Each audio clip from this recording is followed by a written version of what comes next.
What's up, Tailgaters? You're in the booth with Tailgate Nate today. The road to predict all 136 FBS level college football teams this summer is now going to take us in to Fayetteville, Arkansas. The Arkansas Razorbacks are back for another season of competition in the SEC. And can they build after making a bowl game in 2024? With a lot of pieces to replace. My name is Nate Pope, otherwise known as Tailgate Nate, and I want to thank y'all so much for clicking on this video and for helping to support the channel. If you would like to support the channel even further, first thing you can do, hit that subscribe button, and while you're at it, you might as well ring the bell. Turning on notifications will ensure that you don't miss an upload during prediction season, especially not one of your favorite team. I am a sports media graduate delving into the professional world of the industry, and if you want to see all the cool stuff I get to do while still being up to date what goes on this very YouTube channel, then you can give me a follow on social media. The handle is at TailgateNate29. Follow me on Twitter or X and Instagram. And you can feel free to even email me,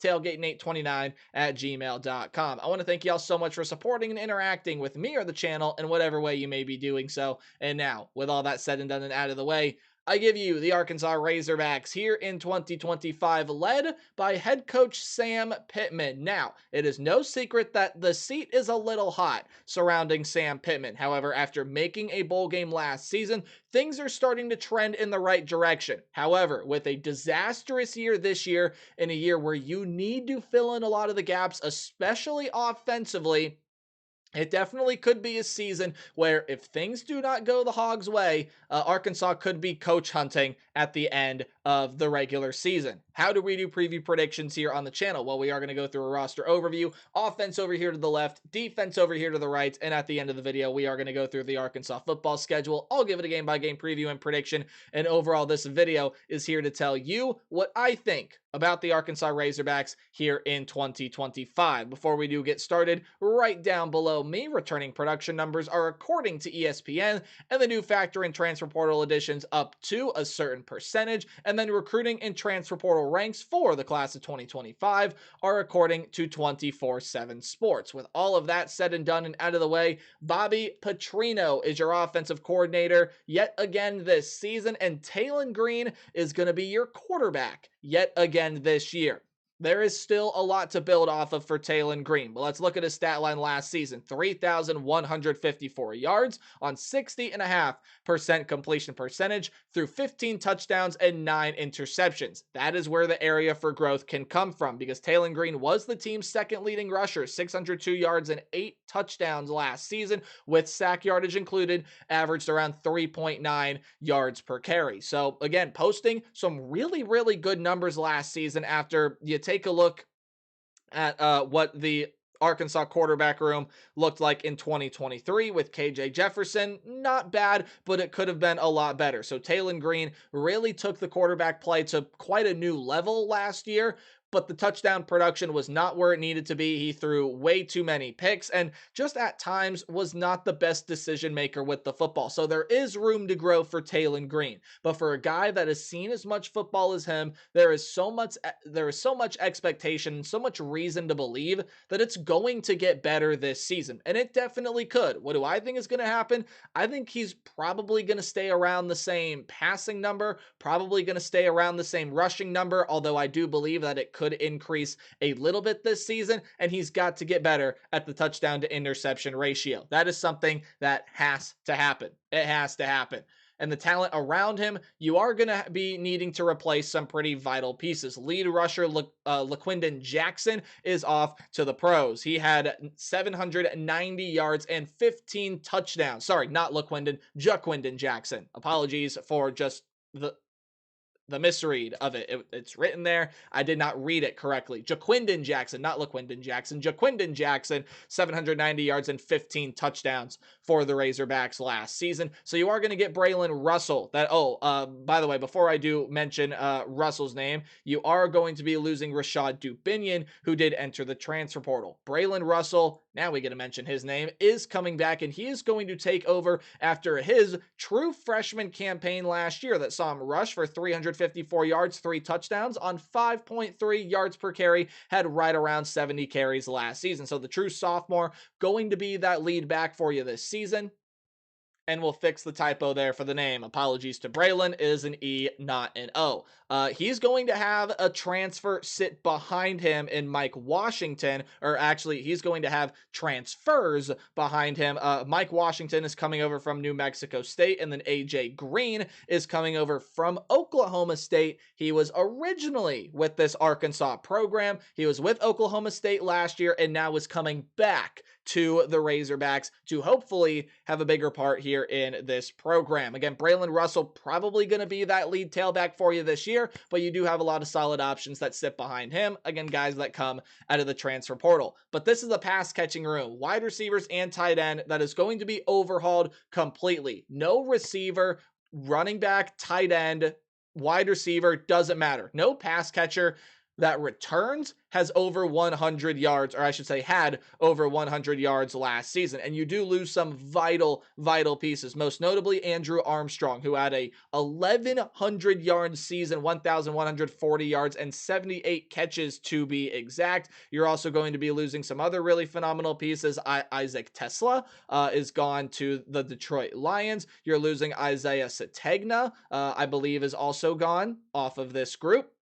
Yes, he is. He is gone. And again, also, most notably, your lead tight end in Luke Hayes, or Haas, however you pronounce the last name. He is also gone. So, again, this is a wide receiver room that is going to mainly be built through the transfer portal. Well, what do you have coming in? Honestly, some really good transfers. Omega Blake is going to come over from Charlotte, formerly of South Carolina. Might be the biggest transfer they get is Raylan Sharp. He's coming over from Fresno State, where he had a really good season with the Bulldogs last year. Cam Shanks had a good campaign at UAB with over 650 yards and 6 touchdowns last season. Jalen Brown, Ismail Sis are some other names that transfer in. And then when you take a look at the tight end room, you're going to get Rohan Jones, who was one of the better tight ends at the FCS level. He's coming over from Montana State, where he had 470 yards and 9 receiving touchdowns as the lead tight end for the Bobcats last season.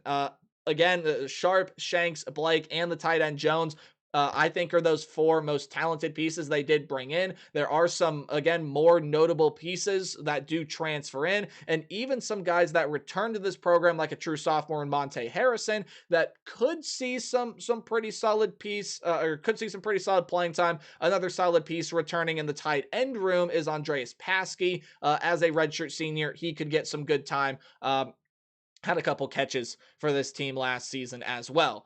Your wide receiver room, your pass catching room is going to be rebuilt this season, but you did bring in a lot of good talent, and as long as Tailon Green can provide more touchdown production for these wide receivers this season, you are definitely going to see an uptick, I think, in what this offense is capable of and what this offense can do.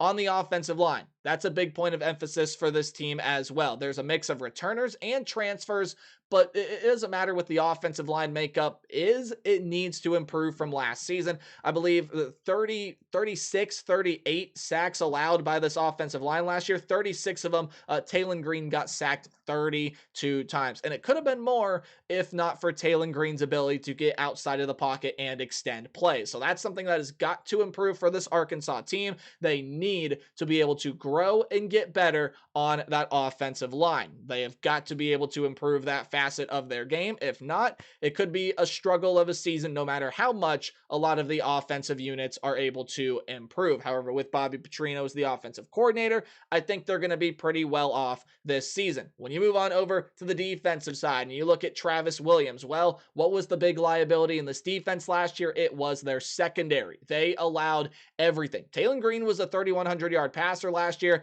The defense, I believe, overall allowed more passing yards than their offense was able to gain. And if the offense did outgain what the defense gave up, it wasn't by much. It was very close. The secondary was a liability, and it loses a ton of pieces that really could have helped them this season. The front seven does lose a few vital pieces. That should say a few, not few. It does lose a few vital pieces, but honestly, now I remember why I worded it that way. They don't lose as much as the secondary does. The secondary, even for as bad as it was, a lot of Hogs fans out there might say, good, I'm glad, that person's gone. Good, I'm glad. When you return experience like that, it does help you get better. let's start with the defensive front. We'll talk about the secondary later. As far as your defensive front goes, your sack leader in Landon Jackson is going to be gone. He had 6.5 sacks last year coming off of the edge. You're also going to be losing a really big linebacker in Brad Spence, who played a massive role in this team last year, especially from a pass rushing standpoint. He was second on the team with 4.5 sacks last year. So that just extended a little bit into the linebacking unit. You are also going to be losing Eric Gregory on the interior, 43 tackles and 3 sacks on the interior of the defensive line. So pair him with Landon Jackson. Those two are gone off the defensive front. However, Cameron Ball is going to be highlighting the returners. Leading tackler returning among defensive linemen, was the second leading tackler among defensive linemen last year, edge rushers included. 46 tackles and a sack and a half for him last season.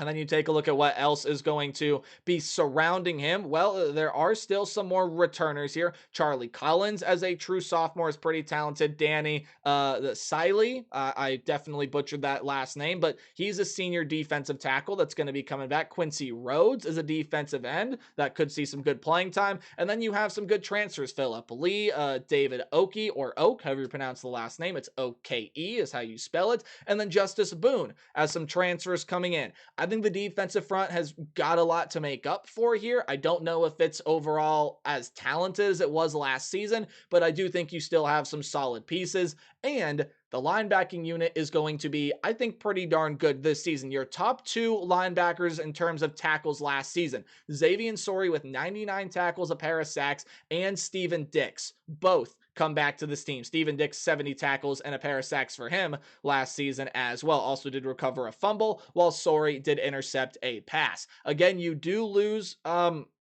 Brad Spence, who is a fairly significant loss here. Again, third leading tackler among linebackers last season, but getting Sori back, getting Dix back, that is absolutely huge for this linebacking unit.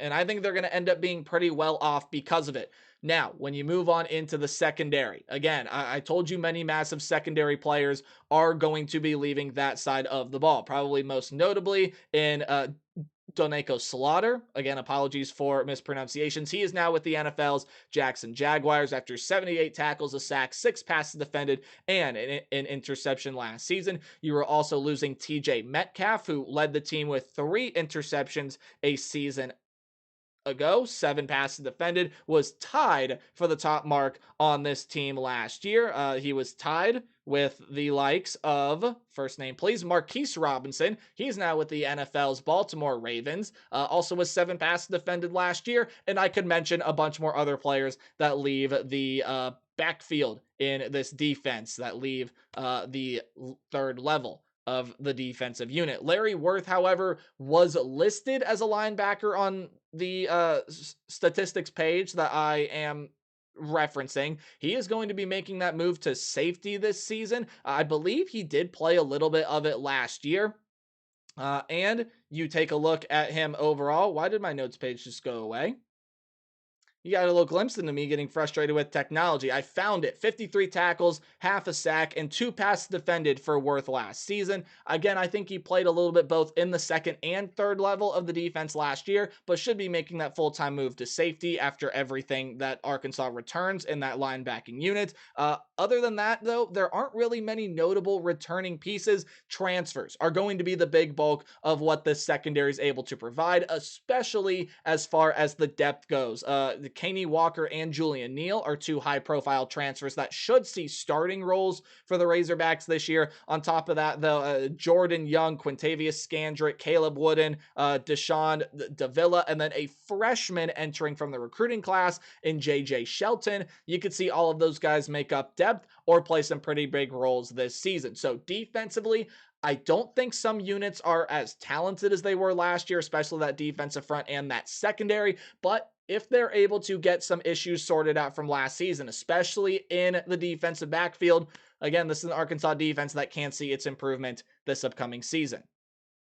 So here is the Hogs schedule right over here for the 2025 college football season. Before we dive into this, right down below me are some odds presented by FanDuel. They are current as of recording this video, and they are subject to change. Plus 2,000, or I should say 20,000 odds to win the conference, one of the longer odds in the SEC, and we know it's going to take a lot for this Hog team to make the college football playoff, let alone win the national championship. But Vegas, right around that 5.5 game win mark, they are sitting right there on the cusp of bowl eligibility to try to get back to to the postseason where they were last year. And I think this campaign is going to start off pretty well. You get a home game against Alabama A&M, an FCS level team, should be an easy win for Arkansas there. And then even though I think this is going to be a win for the Razorbacks, I would watch out for Arkansas State. While I don't think they are going to beat Arkansas, I do think they have some players that can keep Arkansas especially defensively, on their heels, especially Jalen Rayner at the quarterback position. I think he's great. I think he's a really, really good talent.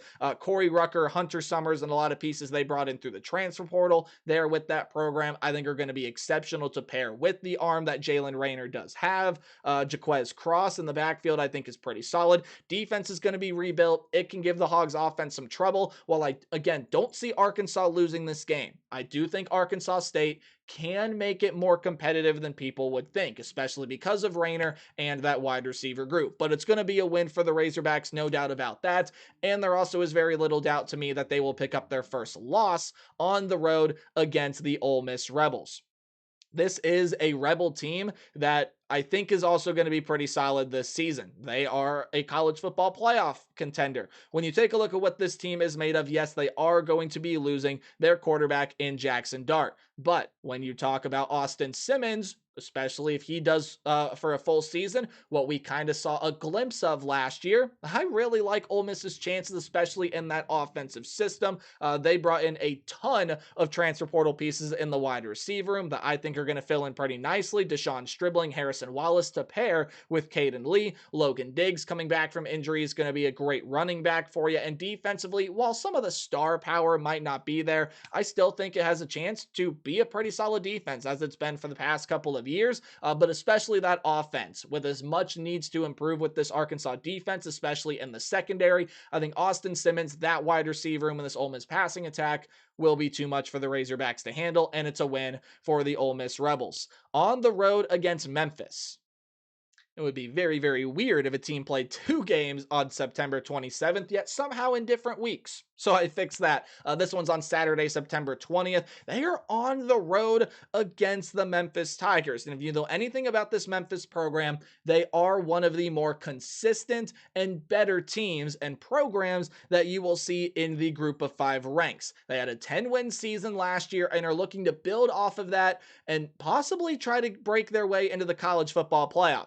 They are losing pretty much everybody. Everybody on this defensive side, with the exception of a couple returners, they are going to be new and transfer in. A ton of offensive talent transfers into this team. You have a new quarterback in Brendan Lewis, who I believe is coming over from, let me check it. Yes, he's coming over from Nevada and is formerly of Colorado. This is a team in Memphis that is going to need a lot of rebuilding this season. I think their program and the foundation that this team is built around still keeps them very competitive this season, and they're probably still going to be one of the best teams in the American Athletic Conference. As far as it goes for winning this game, I think Arkansas's got a little bit more talent. I like Taylon Green a whole lot more than I like Brendan Lewis, and I like what this Arkansas team has, especially offensively, as when you compare them to this Memphis team. I think Memphis can keep this one close, and I would watch out for this Tigers game, but I do think the Hogs are going to overpower Memphis, especially offensively, and I do think the Razorbacks escape, and I do mean escape, with a win on the road against Memphis. You get Notre Dame coming up next, and I think that one is going to be a loss. Notre Dame is going to overpower this Razorbacks team with their physicality. Jeremiah Love is one of the best in the business. I don't think this is the defensive front. Again, I said it earlier, I don't think it's as talented as it was last year. I just don't think they're going to be able to slow down Jeremiah Love and be able to get enough pressure through an offensive line. That's still probably going to be one of the best in America this season. You want to expand upon that? I still don't think their secondary is going to do very well against this Notre Dame wide receiver unit that has got a lot of good pieces in it. You get CJ Carr, that's going to be the quarterback this year. First chance for Marcus Freeman to develop someone, and I think he'll develop very, very well. After your first bye week, you go on the road to play Tennessee, and it is no secret that I'm not the biggest fan of what Tennessee has this year, and it is not just because the whole Nico Iamaleava situation and how much of a mess that is. The Nico Iamaleava situation is what it is, and I think you get a pretty darn good quarterback in Joey Aguilar coming into this program. How does he adjust to the SEC level is a big question, but more importantly, how do you replace everything that you lose around Nico? Yes, Nico is also gone. And you could argue, look, Nico wasn't even that great of a quarterback while he was there. You also lose SEC Offensive Player of the Year Dylan Sampson. A ton of dynamic wide receiver weapons are gone for various reasons. Defensively, your best player in James Pierce is gone, and a ton of other weapons throughout the defense leave. I do think this is a Tennessee team that's going to take a step back this season. But going on the road and playing Neyland is difficult. And again, Joey Aguilar, Joey Aguilar, with a lot of the pieces he has around him offensively, they still have enough talent there to be a good offense and give Arkansas trouble. It is, I think, going to be a more defensive-led team. I do think this is the Tennessee unit that what we have normally seen out of Josh Heupel groups is, hey, we're going to score 52 points. Good luck doing that. Now they might be switching over to, we're going to rely on our defense to help us win some games, which they had to do last year. I still think Tennessee is going to be a solid team. Not as good as they were last year, but they will be better than the Arkansas Razorbacks. And so will Texas A&M. Texas A&M finally feels like they've had things figured out this season. They have Marcel Reed, who they feel like is their guy. Le'Veon Moss is going to be coming back from injury at the running back room, and he is a stud. I really like everything the Aggies have defensively in the wide receiver room, and they have the perfect head coach for the job. Mike Elko is a demander. He's going to get the best out of this team, and Texas A&M, definitely a season where they could take a step up in SEC competition. Auburn, same sort of thing. I think Auburn's going to take that next step in the SEC this season. This is a Tiger team that when I look across the board, I do see a lot of talent here. And I find it very hard to believe that Jackson Arnold is not going to develop into the quarterback that we thought he was going to be. Jackson Arnold also dealt with a lot of injuries in the Oklahoma wide receiver room last season. Yes, he has to get better. He has to be a better decision maker. He has to be better with the football in his hands. He's got to make the better reads. He's got to be able to extend plays better. He's got to take more shots downfield. Anything that you can think of intangibly that a quarterback needs to have, he has got to get better at it, absolutely. I just find it hard to believe that he doesn't. I don't think you can take last year as a face value thing and, oh, well, that's what Jackson Arnold is. I think he's going to improve and get better. I like all the weapons they have surrounding him. They got one of the best wide receiver rooms in the country with Cam Coleman, Malcolm Simmons, and now Eric Singleton coming in from Georgia Tech. And defensively, even though it's young, it is loaded with talent, and I think Auburn's a team to watch out for in the SEC this year. They're going to go on the road and pick up a win against the Arkansas Razorbacks. But I do think Arkansas gets finally their first win in SEC play here against Mississippi State. I do not think Mississippi State is going to be a great team this season. I just think it's going to end up being another struggle. If you were to ask me, I definitely think they're the team that's going to sit at the bottom of the SEC this season. Blake Shapen will see what he can do. David Booth will see what he can do. This wide receiver and brought in some pretty good transfers.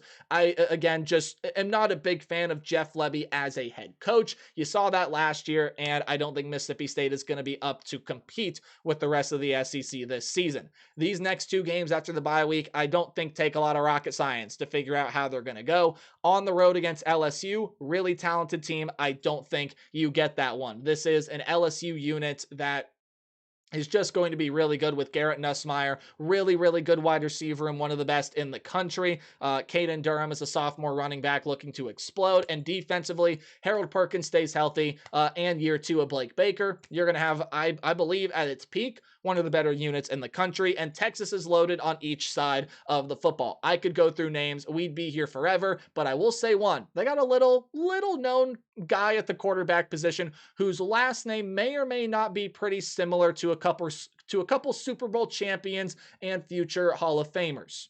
So yeah, Texas is going to be really good with Arch Manning at the helm. And then this game against Missouri.